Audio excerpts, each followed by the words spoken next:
আজকে আমি আপনাদের সঙ্গে ফুলকপির পাতা দিয়ে রেসিপি শেয়ার করব।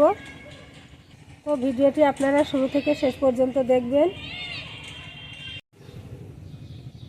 ফুলকপির যে পাতাগুলোর বয়স হয়ে গেছে সে পাতাগুলো আমি ফেলে দেব, আর জালি পাতাগুলো নেব।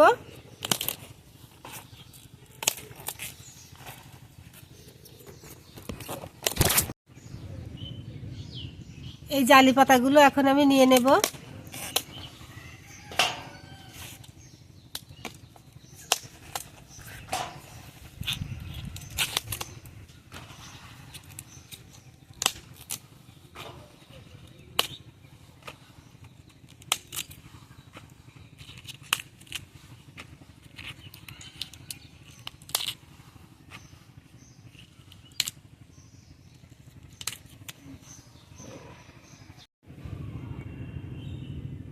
পাতাগুলো আমি সব এইভাবে ছাড়িয়ে নিয়েছি। ফুলকপির পাতাগুলো এখন আমি ধুয়ে নেব।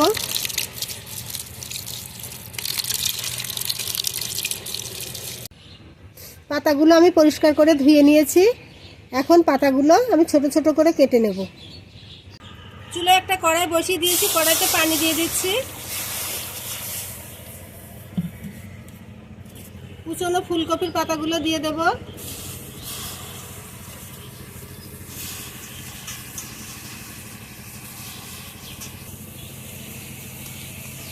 কয়েক কোয়া রসুন, কাঁচামরিচ, স্বাদ অনুযায়ী লবণ, সামান্য হলুদ, একটু নাড়িয়ে নিলাম। এখন ঢাকা দিয়ে সেদ্ধ হতে দেব।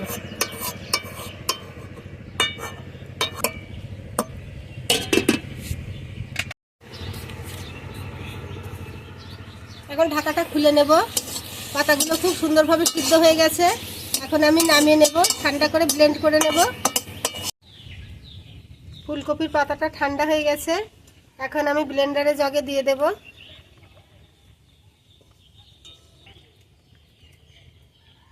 সাথে কিছুটা ধনিয়া পাতা কুচি দিয়ে দেব। এখন এটা ব্লেন্ড করে নেব। ফুলকপির পাতাটা ব্লেন্ড করে নিয়েছি। আপনারা চাইলে শিলপাটায়ও বেটে নিতে পারেন। গ্যাসে একটা কড়াই বসিয়ে দিয়েছি, কড়াইটা গরম হয়ে গেছে। এখন আমি সরিষার তেল দিয়ে দেব।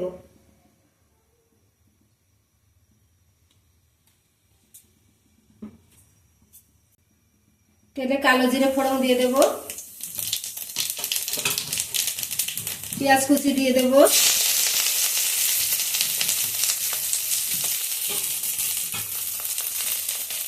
ছোট করে কেটে রেখেছি শুকনো মরিচ সেটা দিয়ে দিচ্ছি।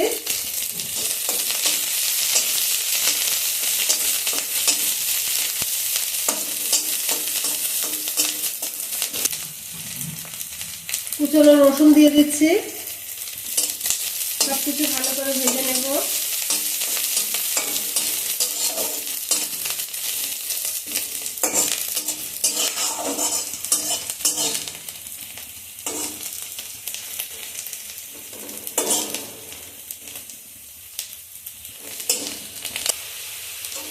পেঁয়াজ রসুন ভালোভাবে ভেজে নিয়েছি।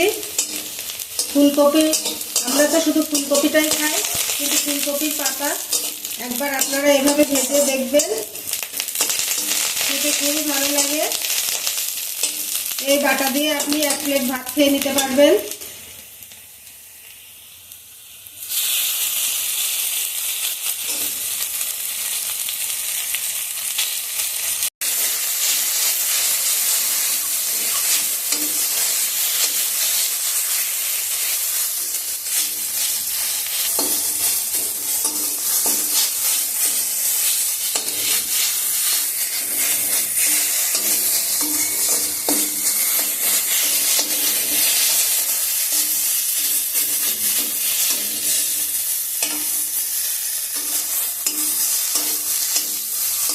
এটা আমার প্রায় ভাজা হয়ে গেছে।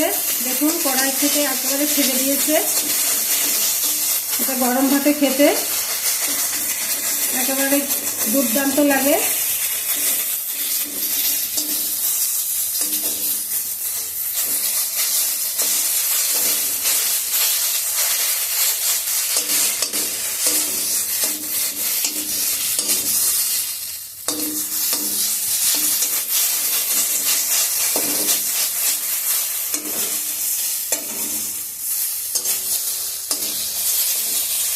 ভর্তাটা আমার কমপ্লিট হয়ে গেছে, এখন আমি নামিয়ে নেব।